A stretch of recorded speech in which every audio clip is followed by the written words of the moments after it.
All right, so for the second part of the homework, in question number 2, it asks you to use the structural formula or the Lewis structure to identify the bond line formula. So I'm basically going from this version to what it looks like here, right? So since the C's and the H's are hidden, there are a couple of things you want to pay attention to, right? So the first thing I'm going to pay attention to is the number of carbon to carbon bonds that I have, right? And when I'm first starting out, I like to either circle or highlight them. So anytime I see a carbon connected to a carbon, I'm going to identify those.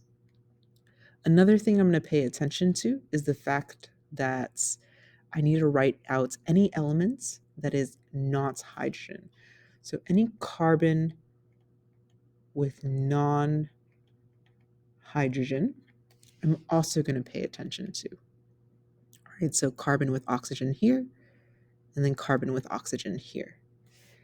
I'm also going to pay attention to any hydrogen that's connected to a non-carbon, because that's also the only time we write out hydrogen. So see how this hydrogen is connected to oxygen, right?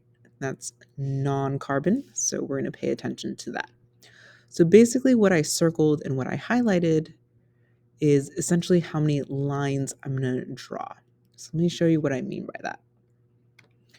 So recall that in the structure above, up here, all the carbons are hidden in the corners, right? So we need to create kind of zigzags to signify where these carbons are located.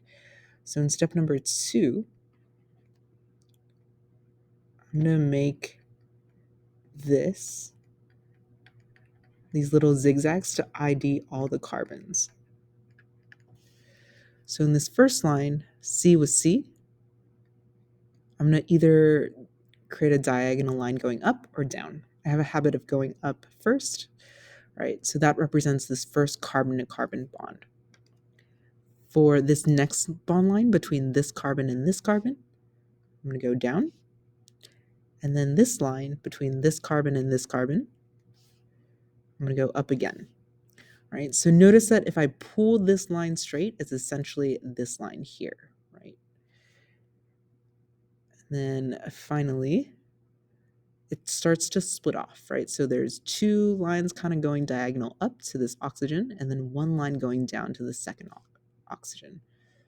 So following the general structure, double bond or 2 lines going up with oxygen at the end, right? The only time I write out the element symbol is if it's not a carbon, right? And then I have that single bond line going down, so following down, and then there's an oxygen. And I also only write hydrogen if it's not connected to a carbon. So this would be my final answer. So in step 3, just as a reminder to write out symbols,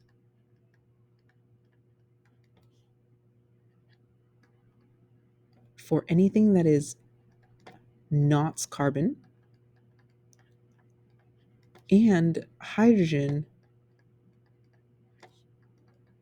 only if it's connected